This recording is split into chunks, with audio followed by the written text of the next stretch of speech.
Listen up, get ready, I'm not gonna take no more. There's a revolution, a revelation going on in my soul. Buckle up, get ready, we're not gonna sit back. Hello, all you friends, you neighbors, you family, you comrades, sisters, and brothers, wherever you may be, you citizens of the world. Welcome to another edition of the Live from the Heartland show. And I'm Michael James. Once again, I'm here in Chicago. And this show is for the week of February 11th in the year 2023. And it is number 189 since the beginning of the pandemic.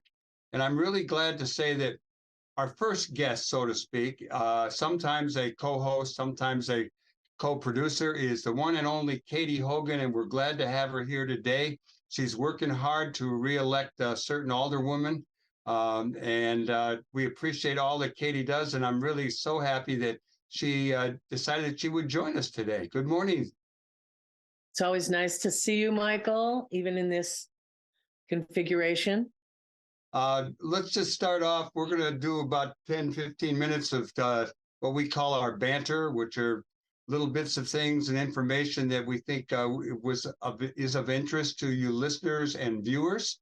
And I want to start off by just saying we're really, it's just shocking what has happened in Turkey and Syria with this earthquake. You know, I think about it now, there's close to 20,000 people are dead, and that number will go up. It's not quite that high yet, but it really is quite a terrible situation, both in Turkey and in the northern part of Syria.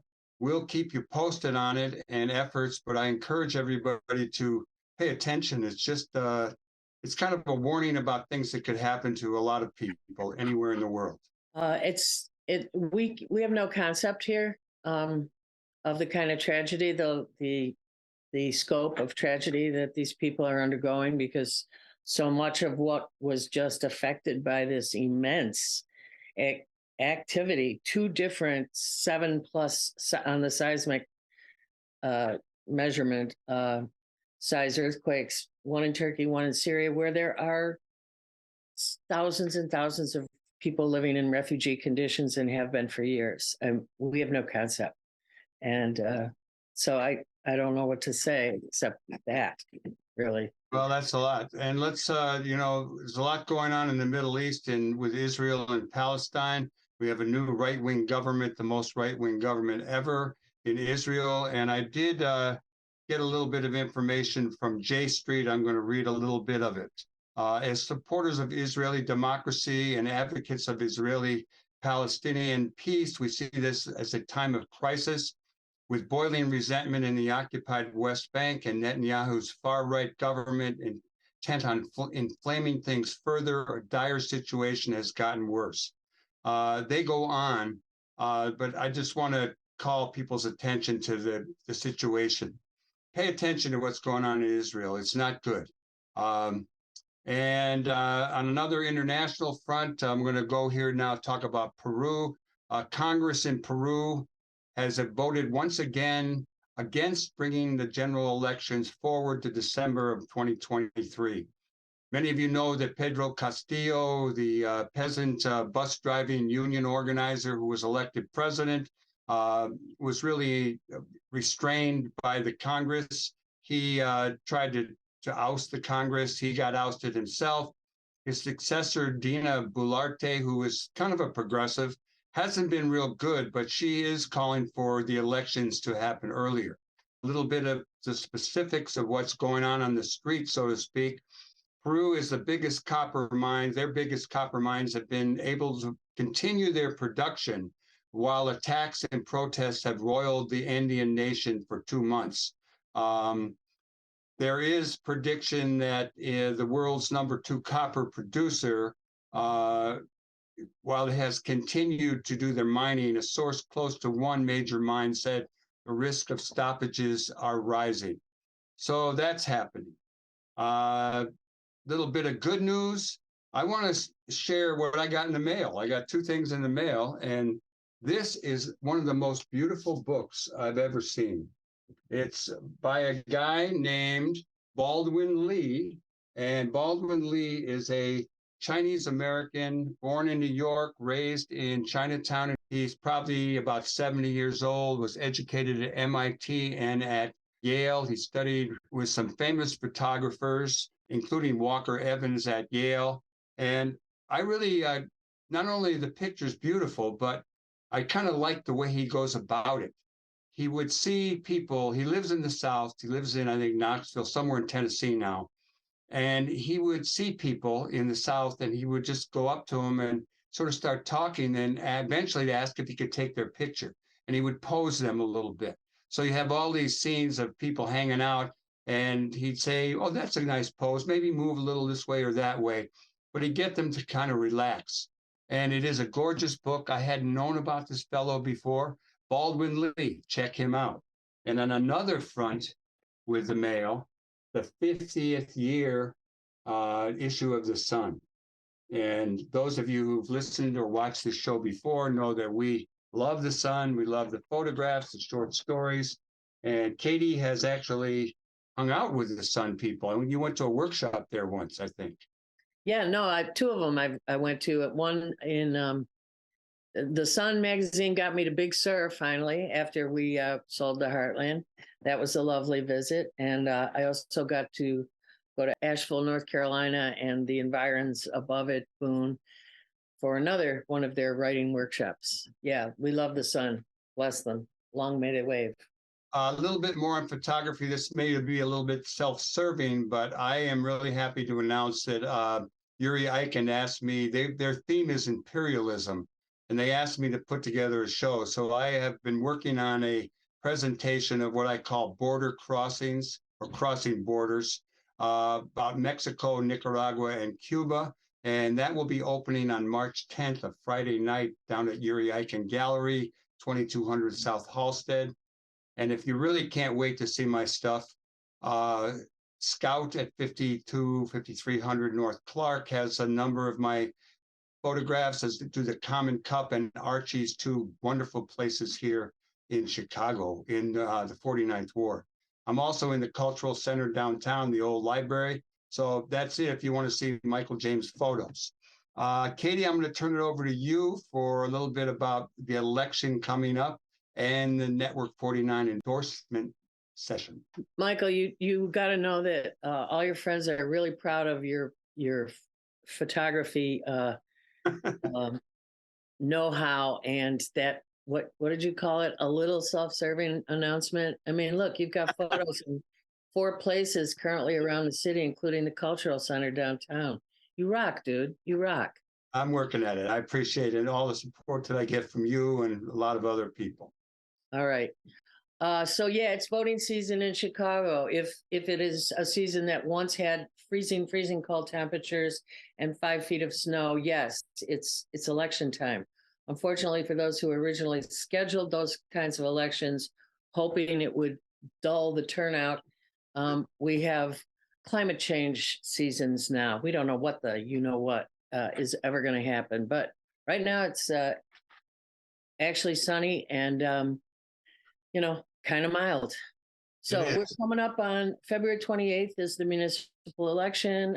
In every ward, I believe there are some places where there are no opponents, but that is not the case in most wards. There are races in most of the 50 wards in Chicago, which, if we were talking about reinventing government, we might look at having 30 wards, but that's not a very popular thing to say to my politically elected. Now you push it though. I would go for 100 wards. I know you would.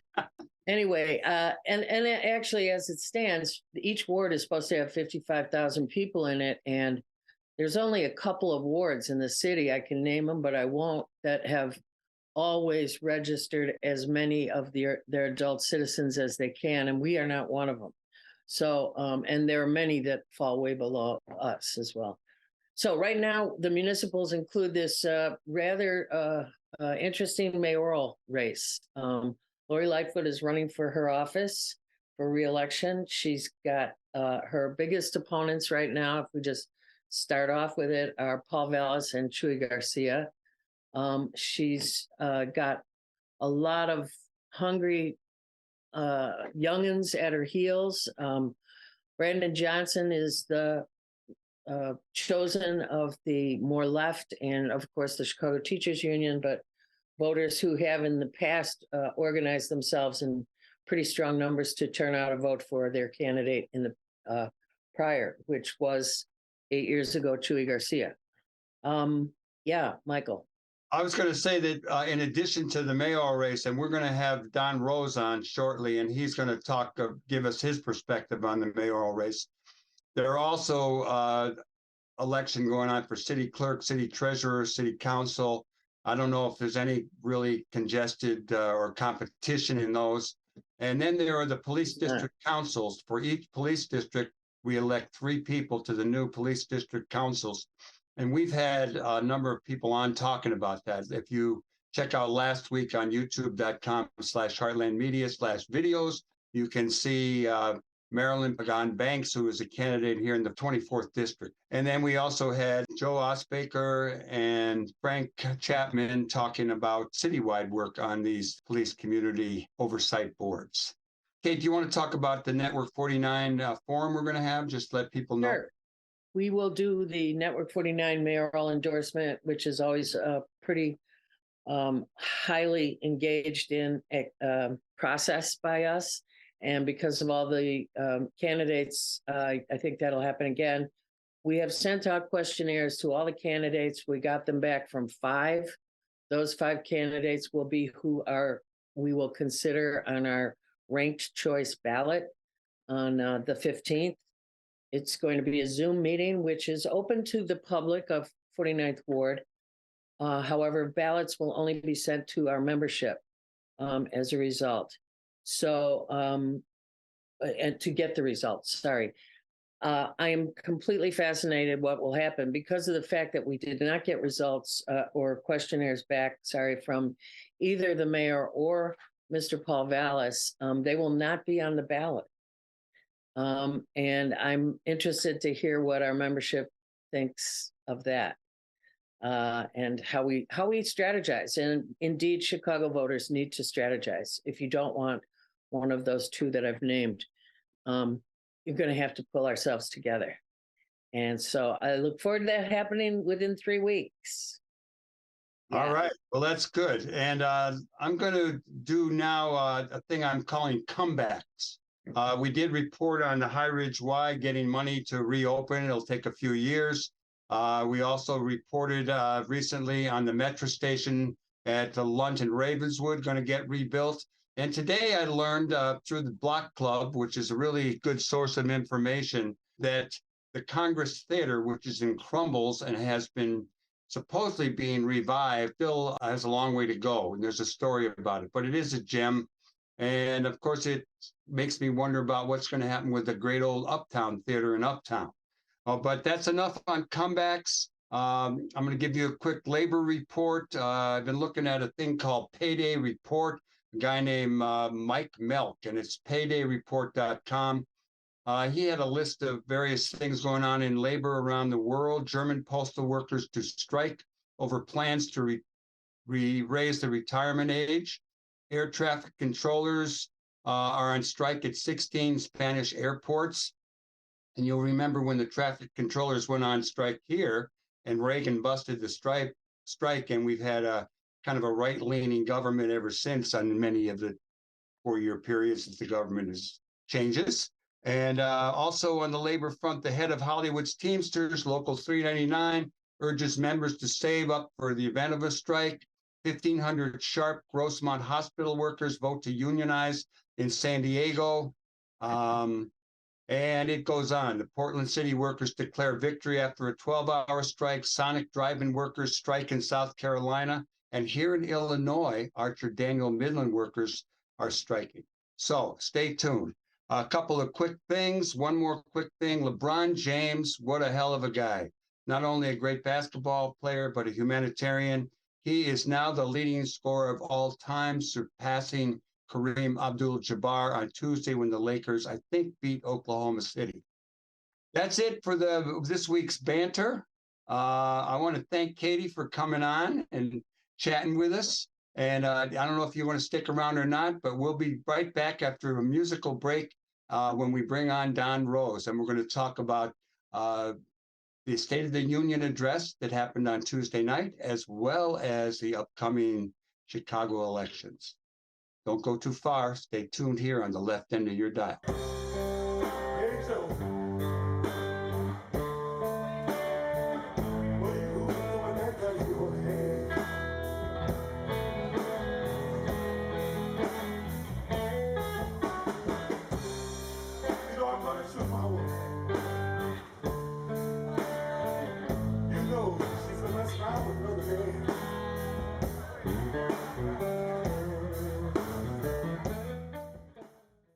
Welcome back to more Live from the Heartland for the week of February 11th. And I've talked Katy Hogan into sticking around.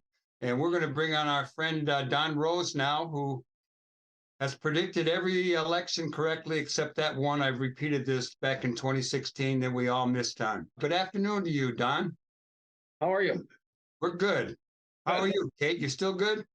I'm still good. Hi, nice to see you, Don. I haven't seen you in a long time. Good to see you. Yep.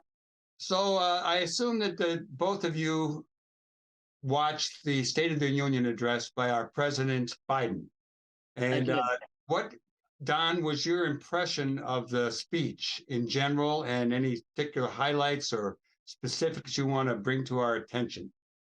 Well, first of all, I think it was, there were not a lot of surprises in the context, but it was delivered very energetically, much more energetically, and at points slightly combatively, which I think was very good. Overall, he brought up his forthcoming slogan for his campaign without exactly saying so, like, let's finish the job. He hit on touchy issues like abortion. We weren't sure whether he was going to do that. And I think the most notable thing was the very clever way he handled the heckling.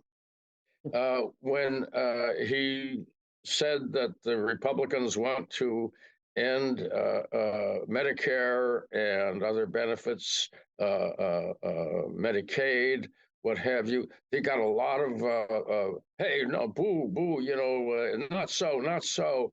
And he said, well, a lot of you do. You've all said it. No. Comes the chorus in the back. He says, well, that's good. You don't want to do it. So you're not going to end Medicaid. You're not going to put that on the table.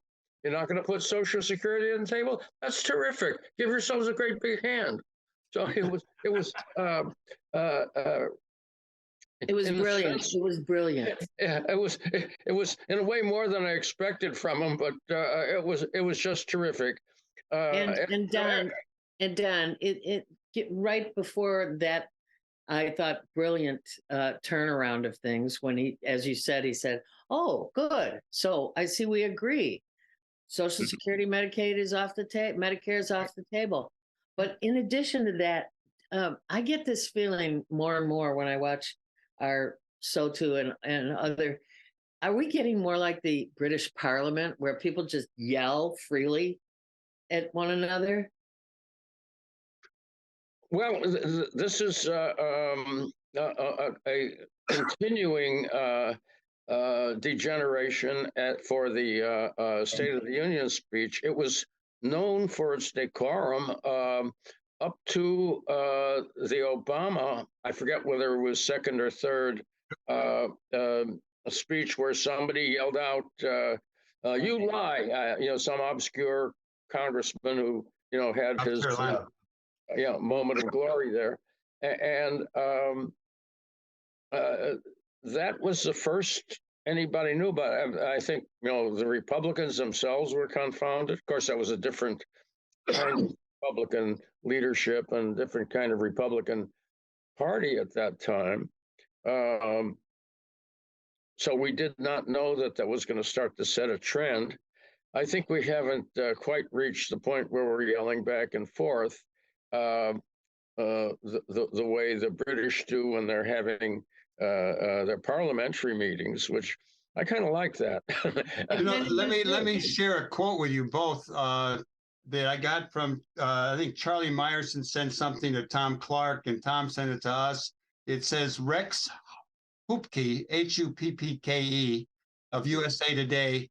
He said he's talking about the Republicans last night. He says that Biden ran. No, they ran at Biden. They ran at him like a pack of lemmings, and with a wink and a grin, he politely directed them to the cliff. Well, it was wonderful, and I it's hard to say. Maybe they had this all planned out. It seemed, I guess they could count on some commentary, yelling or whatever on the issue of whether they're going to cut off Medicare. So it could have been planned out, but it looked perfectly spontaneous. And even if it was planned out, that's great. At least they know what they're dealing with. And this is the kind of thing I associate, frankly, with Ron Klain, who unfortunately is leaving as chief of staff. I have more respect for him than anybody in that whole damn administration. And I think it's too bad he's leaving. But he's the one who has kept Biden looking as vital as he can and generally performing well. There's just, he does have still a few minor infirmities, which are always exaggerated by the other side. But I'm sure it was Klain who got Biden away from having his head down when he's speaking and all this kind of thing. So I hope the new guy can keep him, about whom I don't really know very much, can keep things on the same keel. He's been very, very well advised, and he's kept everything shipshape. I think he's only lost one and maybe a second very recently during the whole 2 years that he's served thus far. So, the administration looks good, and obviously. Do you think he's moved more to the left? I saw that somewhere. Do you think that Biden has moved to the left, and Yes. where he's strong and where he's not as good on things? Yeah, I know. I think he's had a more progressive, put it this way, whether he himself has moved or whether he feels the time is right. He has a more progressive administration and laid out proposals than he campaigned on. He did campaign as a more, I can't say a moderate, but a more middle of the road guy, and has adopted, the hero here in a way, short of a couple of items, is Bernie. And, Bernie has inculcated his program of 4 and 8 years ago into the mainstream. And so, yeah, Biden is certainly behaving more that way. He has done some bad acts in the past, particularly around Clarence Thomas and so on. But without going back to that, so he's clearly governing as a progressive, not as a leftist by any means, but certainly as a progressive, which we could not be sure about when we elected him. Can I ask a question, Michael? You're up. Don, I watched with neighbors of mine last night. I watched the State of the Union with neighbors over at somebody else's house, which I was very grateful to be watching it with others and for the back and forth that allows. They're all at least 20 years younger than me and maybe more. And they were basically at the end of it saying, please don't run again. Please don't run again. And I said, I'm afraid he's running. And they have this pretty ageist, view, which I've heard in a lot of quarters right now about our that people should just move along. You know, people like Nancy Pelosi and Biden and a number of other aged folks. What do you say to that? I mean, do you have any answer to that? Is it automatic that people should move on, or? First of all, my opinion is that he's running again until he's not. That he is going to be appraising the situation every 6 months and will be making his decisions based on the time and place and what is going on in the world and where his stand is. I don't believe if people are saying that they should have a retirement age, they should age out. I don't think that that's a particularly useful idea. It may be that they feel protective.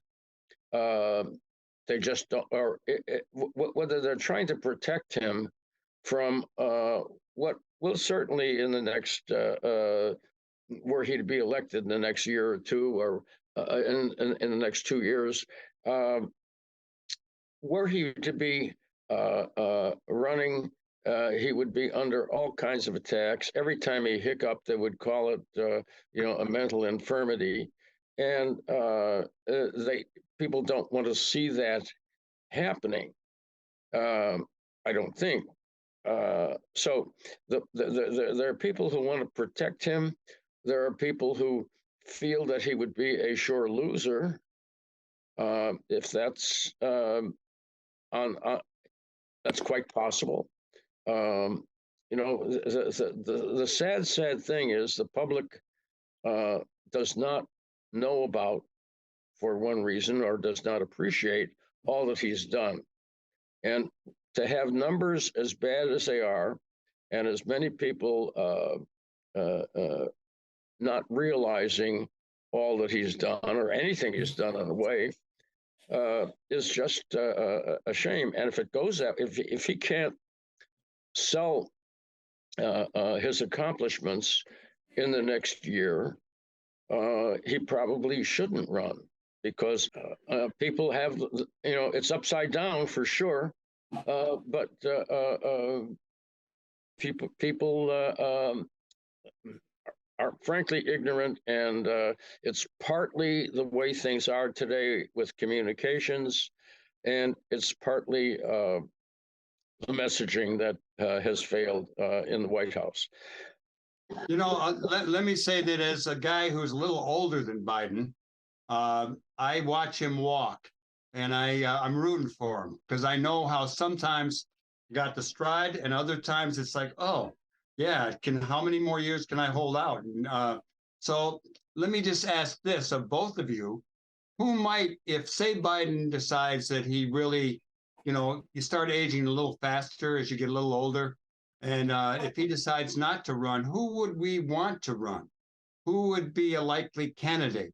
The only person I could think of that I really liked was this Governor Beshear, I think his name, in Kentucky. And I don't think he's running yet, but I found him an interesting guy. Do either of you have someone out there who you think would be a really good candidate? Well, I've got a personal favorite, and that's Jamie Raskin. I think he's probably the smartest guy in the Congress, meaning no offense to people like Schiff. I think Schiff would be good, except that he's probably, as I hear, quite a hate symbol. There are a lot of good people there. And I think we'd have to winnow them down. We want to see, first of all, who is really interested in running. There's a lot of interesting guys there. Sheldon Whitehouse, the congressman, the senator. Yeah, he'd be good. Elizabeth Warren comes to mind. I'd like to see women in general uplifted as possibilities for president. It's time we covered that one. Leapt over that one, if you will. I have no problem with the people mentioned. I'm interested in that Beshear guy too. Our politics are very strained, and I would be inclined to re-elect Biden if I didn't have a strong enough indication from any of the others running. Biden wasn't my choice last time, but I worked my tail off for him at the end. I would say Bernie because he seems, eternal. But I also do like that Don said Bernie's ideas have been inculcated into the scene, and that's the best thing we could hope for, I guess. I got one other thing I'd like to ask you about, and it is shifting from the global or at least the national to the local. What's your, and I hope we have you back next week, which will be just before the election here in Chicago. But what is your take on the mayoral race right now? Last time you were on, you said you thought it would be probably Chewy and Vallis in a runoff. Where are you at on that whole thing today? Well, things haven't changed that much. A couple of polls have come out that have been very scattered. One or two polls suggested that Chewy had been hurt a great deal, but a very well-respected professional poll, independent, came out this morning in the Sun-Times, sponsored by the Sun-Times and BEZ and Telemundo, that shows Chewy slightly ahead of Vallis and Vallis slightly ahead of Laurie, which, although all within the margin of error, tells me one thing for sure, and that I was concerned about, that for all the bashing she has given him, Chewy has been taken down a little bit, but not enough to put him to threaten them out of the game. It's a three-way race with the odds still favoring Chewy and Vallis in the runoff. It could turn out, differently. Some events could change. We don't know what event might occur. Who can predict, especially about the future, as they say. I think that's about where it is, but it is close. Yeah, Chewy is the first one to come up with a property tax reduction or a property tax payback, a benefit there, which I think could be a clincher for him. He's the only one who's come out with that so far. Everybody's against crime. Everybody's got a crime program. The differences among them are very hard to distinguish. And so I think he's got another good leg to run on now. And so my basic estimation is the same as it was last time we spoke, which is a runoff between Chewy and Vallis. And this poll shows that Chewy beats him pretty substantially. Let me ask, one of the things that about Chewy is he's been running these, and a lot of people have been running these ads about the police, more police, but not a lot of talk about the police,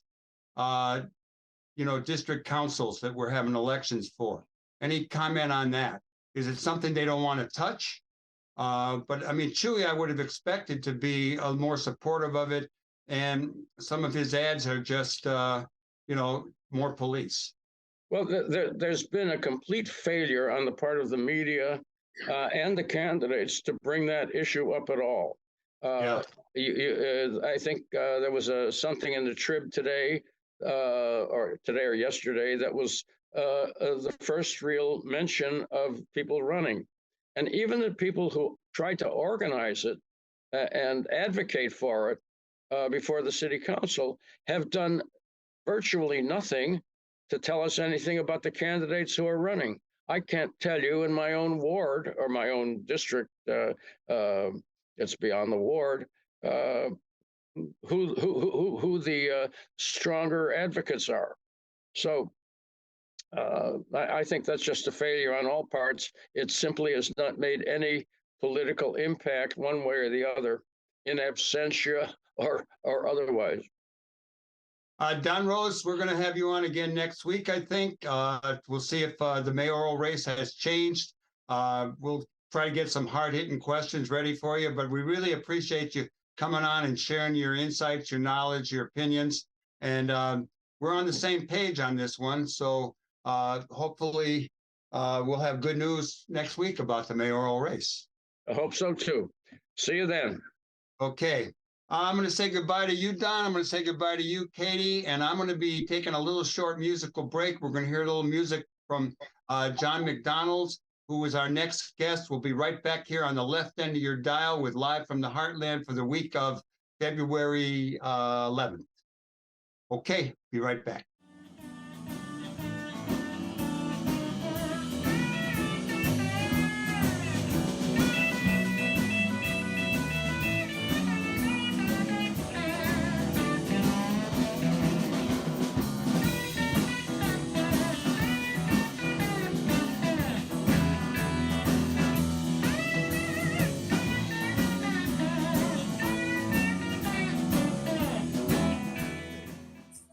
Okay, we're back. We're back with more Live from the Heartland. I'm Michael James. I'm here in Chicago, and we're bringing on a friend of ours who I met him at the Heartland Cafe. He was on the show maybe 10 years ago. The one, the only Jon McDonald, a folk and blues historian and a great musician, played with a lot of people. How are you today there, Jon? Well, I'm doing good. Promoting my namesake. Aha! McDonald's. How about you? You got some free passes to McDonald's these days? Drop that iron. So I was no reading senior discount. That's good. Get the senior discount. So you were the band leader and the rhythm guitarist for Magic Slim. Magic Slim and the Teardrops, I think, for about 13 years. Why don't you tell us a little bit about yourself, how you got into music, and what you did with Magic Slim? Okay. Got into music early in my life, like right around 10 years old, you know, like everybody else, hearing the Beatles and stuff. And all of a sudden I said I wanted to do that, you know. I wanted to be the fifth Beatle. But seriously, I just like a lot of people of our generation, we all had guitars, and I think everybody learned at least one or two tunes, but I took it a step farther and just kept with it all my life, and, you know, different bands. And I've always wanted to play in a blues band, so I stuck it out and wound up with, you know, a lot of different people in my younger years, right after college, you know, on to the Chicago blues community, into the blues community, as it were, back in the day, and kind of worked my way up right up to the present. And I joined Magic Slim. Well, before that, I was with like Dietrich Fire, Valerie Wellington, Casey Jones, Hip Link Chain, smattering of other artists, including Big Daddy Kinsey and the Kinsey Report, and worked with Hubert Sumlin and the Myers Brothers, just about everybody that was in Chicago, and kind of based myself out of blues and the Kingston Mines, you know, the two, you know, premier Northside clubs of the day. And, you know, of course, the Mines is still around. Unfortunately, blues is no longer in action, but did my thing, and right up to the present, I have a CD coming out very soon called Stealing It Back. Can you hear me? Yeah, we can hear you. You're good. Okay, good. We can hear those McDonald's kids in the background too. I'll snatch their McDonald privileges away from them. But anyway, Well, let me ask you. You went to St. Michael's School, and yeah. And you know, if you had gone to public school, you would have gone to Waller, but that was down near Old Town. And you know, I got to know people from St. Michael's School when we were in Rising Up Angry, and we were organizing the Young Greasers who hung out at Gas for Less and went. You know, they were the core, the Hudsons, the Mohawks, the North Park, etc. And they called themselves Core. They all went to North Park. Yeah. Not North Park. What am I saying? While St. Michael's. yeah, they did go to St. Michael's. In fact, right across the street from St. Michael's, there was this building. And on top of the building was this beer bottle that somebody stuck right on the roof. And it was a beer bottle that sat there for years, but that was something that somebody from CORE had set there. You know, going by there a few years ago and looked up to the beer bottle wasn't there anymore. You know, You know, they should have left it. Yeah. back in those early days, there was a club called Big John's. Yeah. And I remember seeing both, I think I saw Butterfield in there, but I did see Steve Miller he was out of Texas via Madison. Right. And, it was back in the summer of like 64 or something. And a little before your time, but that was a little hotbed of music. And talk a little bit more though about what led you to, how did you meet Magic Slim? I guess his whole name is Magic Slim Holt. And you Nick. traveled the world for Morris. 13 years with him. Yeah. One quick thing I want to say about Steve Miller. He lived on North Mohawk, 1400 North Mohawk, and Rick Howard, you know, who played in the band with me, was his drummer for many years. He used to play a club on Sedgwick. I forgot the name of the club, but again, before my time. But why would I know these things? But Magic Slim, I joined the band. I'd known him for years, but I joined the group to do a tour I was supposed to leave for Denmark on September 11th, 2001. We didn't make it off the ground. Right. Tour got canceled, but we picked it up in 2003. And from 2003 until 2012, I must have toured Denmark and other countries in Scandinavia almost a dozen times. You know, like Denmark, Sweden, Norway, Finland, been all over the place, especially Denmark. It's like touring Evanston. It's that small. Did you like touring, going on the road where you're playing one place after the other? I've got a couple of sons who are in bands. One of them is Hal, the engineer, and he didn't like touring. And my son, Katy, who was in Twin Peaks, he got tired of touring. Where were you at? Did it for 13 years or more. When I look back on it, I enjoyed it. There were some aspects about touring I didn't like. For example, you get to some place, you play, you're having a great time, go to your room, eat a little bit, 3 hours later, you're on the road again. You know, I didn't like that part of it. Being on the road, of course, you know, you'd have your fractious moments with members of the band. You know, when I look back on it now, because just about everybody, not everybody is gone, but that particular unit no longer exists, along with Magic Slim, BJ, Brian Jones, Andre Howard, Michael Blakemore, the tour manager, and he also produced a couple of Slim's recordings before everybody passed, and Slim himself. So that whole unit is no longer with us, but we had our moments. But you know, I missed them all. Who taught you the most? I mean, what did you learn from some of the blues men and even women who came before you? What did I learn the most? Yeah, who taught you something that's worth sharing? Well, they all did, but I'd say the most practical advice that I got would say, for example, Lefty Diz, who I played with for a while. He actually helped me to tour Europe on my own. He couldn't do all. He was splitting his time up between Switzerland and Paris. Paris is where he was diagnosed with cancer, and I did, you know, the Swiss gigs for him, or the Swiss tours for him. But he actually put me on the road, but he gave me one particular bit of advice. Do not discuss race, politics, and religion. See, I would just be the opposite. I would say, get into all of that. Yeah. my better nature would be, be the recalcitrant, rising up angry.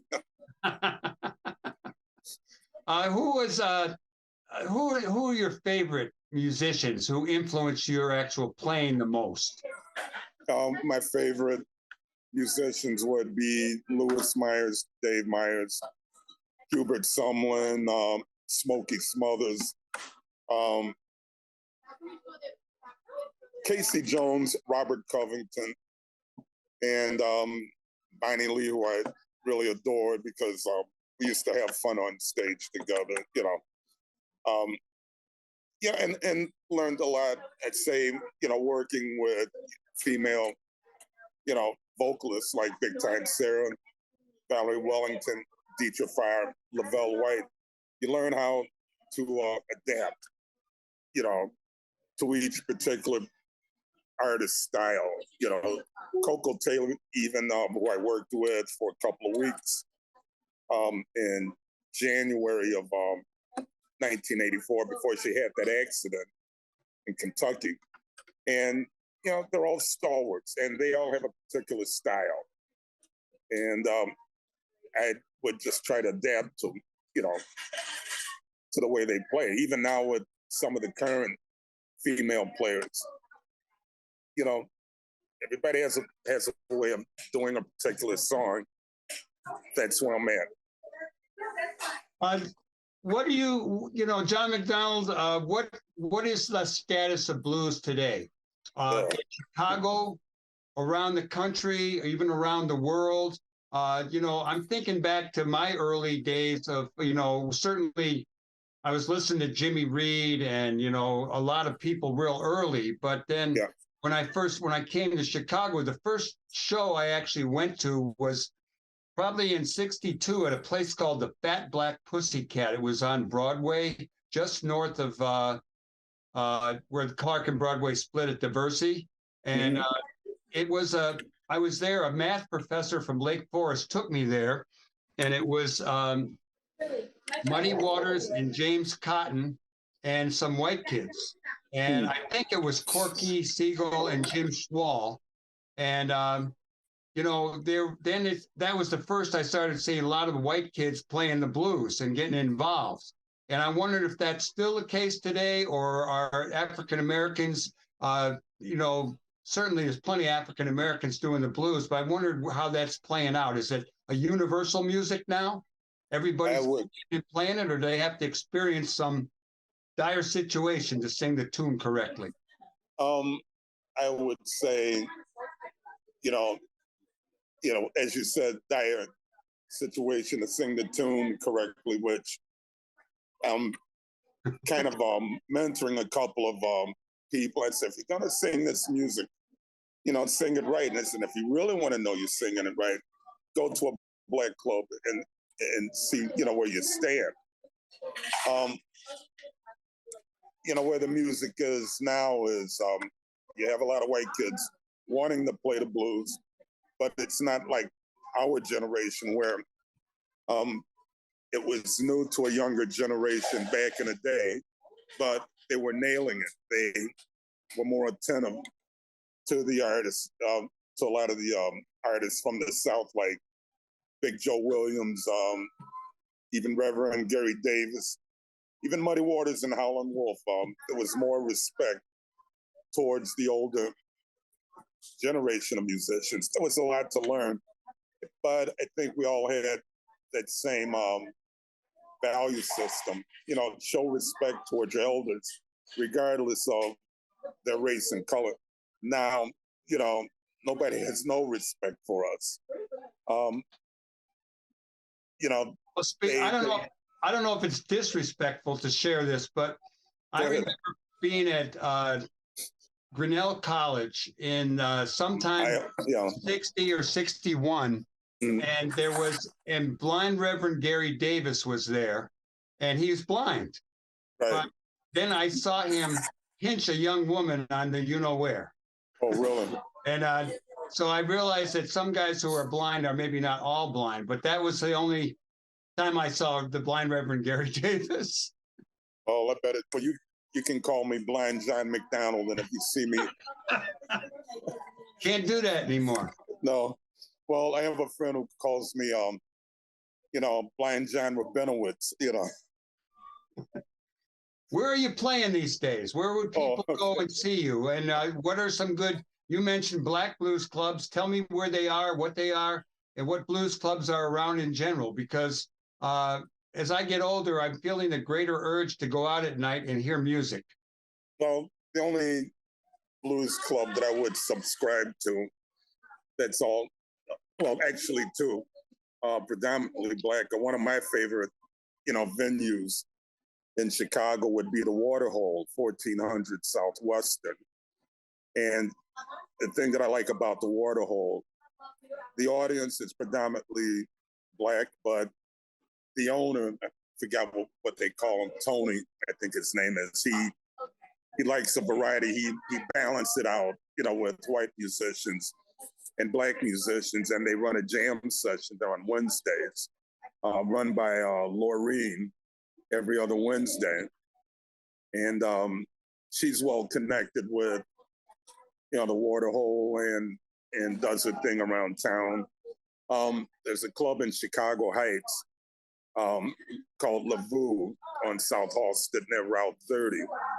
And you get more of a good mix, And I think there's another place that called the Odyssey Room. But, and mainly stay up north, like where I'm playing at, or kind of made it my home base when I do play there. Fuller's Pub at 3203 West Irving Park, and play there with the band. Dean Haas is a well-known blues drummer in Chicago. Occasionally Mike Sharf, who plays with a lot of different people. Mark Vavra, who plays keyboards. And recent addition to the band is Scott Safro. And he does a lot of the singing, and we split it up and we play blues, but we kind of get into a different vibe with different things. We take you back to the 60s a little bit. What's the name of that club on 3203 Irving? Fuller's, Full. And what about Roses? Are they doing blues and out there? Yeah, still doing blues. In fact, I just did a project with John Primer. It's billed as John Primer and the Teardrops, and it's a tribute to Magic Slim. And there will be a release of a DVD, CD of that concert that we did at Roses on November 28th last year. And it'll be in CD and DVD form, and that will be released on the 22nd of February. And let me ask you, John, what nights are you at Fuller's? Well, I try to be there on Wednesday nights. They have an open mic night, and I usually sit in the back, just hanging out, but I'll do a few songs, here and there and stuff. Like tonight, I'll be there and I'll, sit in and play and stuff. But it's a wonderful little club, small, good audience. We had a woman on a couple of weeks ago with a children's tune. I think Ivy, let's see if I get her name right. Ivy Ford. Is she playing on Roses? And is she a young blues singer? I don't know a lot about her except what I've heard, like on another radio show, and stuff. But I really don't know. I just know of her. How about someone we had on recently, Win Knoll, and the blues, what are they called? The Blues Survivors, I think. I know Win Knoll. Yeah. These are younger women who are singing the blues. Yeah. Now, Win Knoll I know, and I know the members of her band, and, nice lady, good talented players, and she was recent winner of a contest that Buddy Guys, and her in the band, wish her a lot of best of success and stuff. But Jon McDonald with a Jon. If people are looking to find you got to do the Jon. Don't We got JOH. about a minute left, maybe two. How about you sharing with us anything you want us to know about the blues, about you, about life? Put it out there, brother. All right. I'll stick with the music regardless what the big wigs in the music industry is trying to shove down our throats. Stuff that, the music that we grew up with, it's traditional, it's about life. Stick with that because, you may think you're playing the music at 20, but think what it'll mean to you when you're 30, 40, and 50.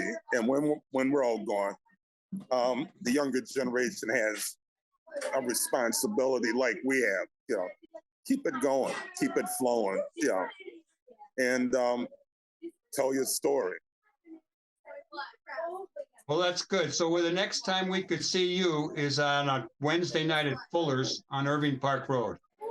Hanging out and, doing a couple of numbers and stuff. I'll probably play a few songs from my upcoming CD, which is ready for pressing, and I hope to have it ready by, near the end of March. And I will be doing a tour in Switzerland in the latter part of May into June, and I'll be working around town. Okay, Jon McDonald, you keep us in the loop because I'm ready to go out at night in my old age here. Okay, hopefully I'll get them damn teeth. You're doing good, brother. It's great. I feel authentic now. Okay, you've been listening to the Live from the Heartland show. This is for the week of February 11th. Thank you, Michael. Thanks for coming on, man. And thank you, Lynn Norman, as well. I was getting to thanking Lynn right now because this show, it wouldn't be possible if there wasn't for people like Lynn Norman, Katy Hogan, Hal James, Tom Clark. We've had a lot of wonderful people coming on, and I want to thank you, Jon McDonald. I want to thank Don Rose for coming on today, and for Katy Hogan to stepping aside for a few minutes from her busy work trying to re-elect Alderman Haddon here in the 49th Ward to come on and have her old seat back at the Live from the Heartland show. So we'll be back next week. It'll be we record on Wednesday for the Saturday in the week of February 18th. I'm not sure who we're having on yet, except I know we'll have Don Rose back on talking about the election. Chewy's people say that they're trying to figure a time we can do that. And it's getting loud over at McDonald's there. So I'm going to say, keep doing good in the world, everybody. The world needs all the good that you do, that I do, that John does, that Hal does, all of us. All power to the people. See you next week. Are you doing the best you can?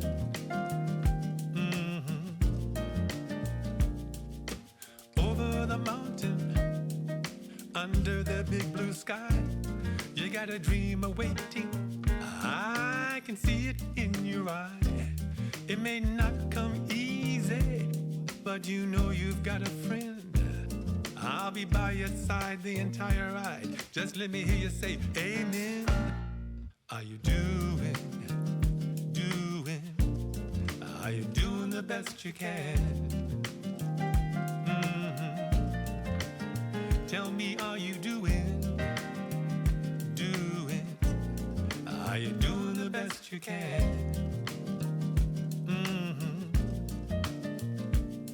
Tout donne, est-ce que tu donnes le meilleur de toi-même parce que tu l'aimes? Tu donnes, est-ce que tu donnes le meilleur de toi-même si tu l'aimes? Tu donnes, est-ce que tu donnes le meilleur de toi-même quand tu l'aimes? Are you doing the best you can? Tell me, are you doing?